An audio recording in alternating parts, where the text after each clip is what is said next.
What's going on? It's the RapNerd, and I just got back from seeing The Kingdom of the Planet of the Apes. This is a continuation of the reboot franchise in the Ape series, and here we're centuries in the future from Warrior Planet of the Apes, and the apes have fully taken over the planet, and it's pretty dystopian.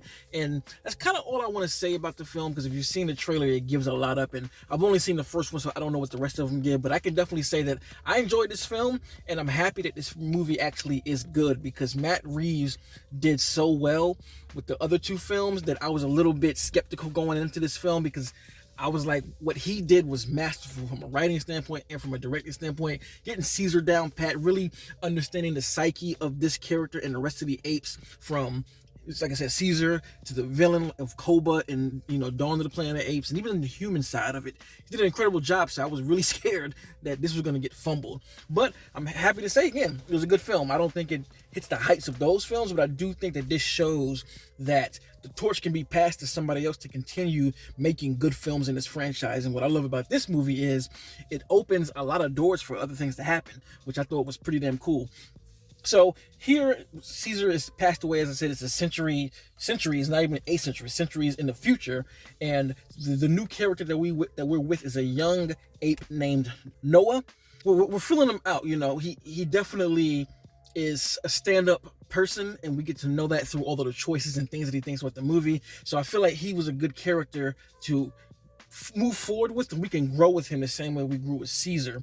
And what ends up happening to open the story up is his tribe, or his set of people, and that's kind of what the movie is. Like I said, it's dystopian, and all of the apes are living in different areas and places, and he gets attacked by another tribe, and and he wakes up and everyone's gone. So his quest is to find where his family and his tribe went, and that's what leads him down the events and path of the film. Now, the interesting and the best thing about the film is you see the DNA of all three of the prior films in this movie, and you have to see those for this one to work, because everything Caesar stood for, everything he fought for, is all throughout this movie, and it's explored in different ways. Some negative, some positive, some kind of shaky, and some that people just don't understand, right? And what makes it even better is we get to see it in a different light, because the roles are reversed here. There's a juxtaposition here where the film opens to the apes living amongst nature and doing their thing. And if you've been with the series so long, you've seen the apes deal with so much. So to see them in this freedom of, this light of freedom, it's happy. You're like, oh, they finally got their just due. But like I said, the flip side of that is for them to get, have this freedom. Humans are now on the bottom of the totem pole, and they're the ones living like apes. So it's a bit of like, yay, ooh, that's kind of terrifying when you think about it, and that's what it kind of brought me to. Like, if the roles were to reverse, and the humans are now the ones living, in nature, and to the point where there are humans who can't even talk. We are the wild animals in this film, whereas the apes are the ones hunting us down, which just creates a whole lot of gray area in how to feel about the movie in a good way. I'm not saying like you're watching this like, oh, this is stupid, but no, but it puts you in a position of like, for every win the apes get, it's an L to humans, and it follows that same line throughout the film, and especially with May's character. I'm not going to reveal anything about her, because what you see in the trailer is all I'm going to, talk about, because there are some surprises and some twists here that really aids to the belief system of all of the apes and how they feel, which I thought was really dope. I really love the action in the film. The director here was the one who did Maze Runner, so you can kind of see the way he handles action here. There are some sequences that I've seen in this film that I really haven't seen in other films in this franchise.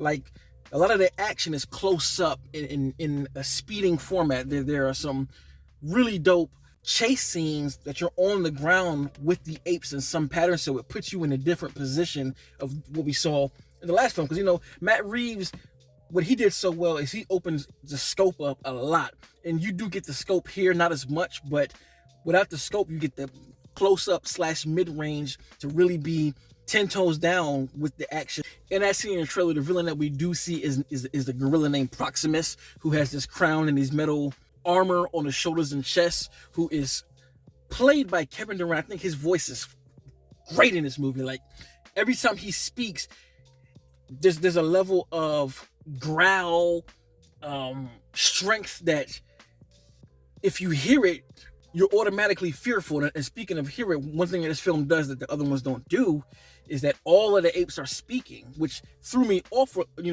coming off of the previous three movies when they're all doing sign language and some talk and some don't. But here, flat out conversations, and it just really, again, puts you in a position of being a human and how terrifying it actually would be having a gorilla who can do all of these different things, speak eloquently to you and everyone else to let you know what's going on. I do feel like with this film, the pacing is a bit off in some places where the film starts to feel long. This movie is 2.5 hours, where about 2 hours and 20 minutes, which is a long length for a film. And unlike Reeves films, the exploration in human psyche isn't as, the exploration in the psyche of all of these characters isn't as fleshed out.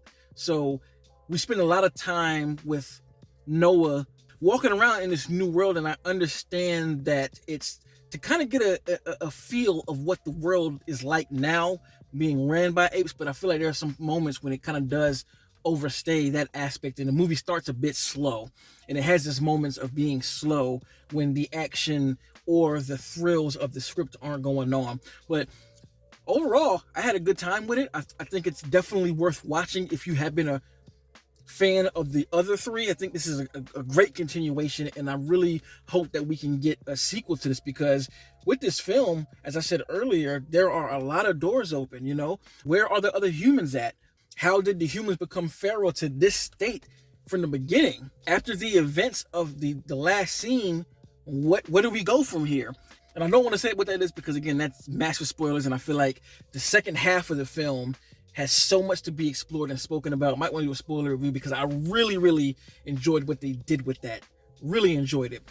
There's a scene between May and Noah that's done so well when there's a question asked and the answer isn't even spoken. It's just shown in another cutscene right after. And I was like, that sums up where we can go from here. So if you've seen Kingdom of the Planet of the Apes, let me know in the comments what you thought about it. How do you compare it to the others? Me personally, I still have this one below those three just because I spent so much time watching those three, and they cover more ground in trying to build a story, whereas here it's kind of doing a rebuild of a new story while also kind of bridging the gap between the films. But I do think the sequel could be even better just because we've reestablished where we are now.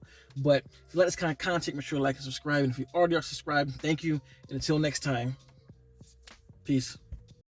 RapNerd Productions, no capping, that's word to mommy.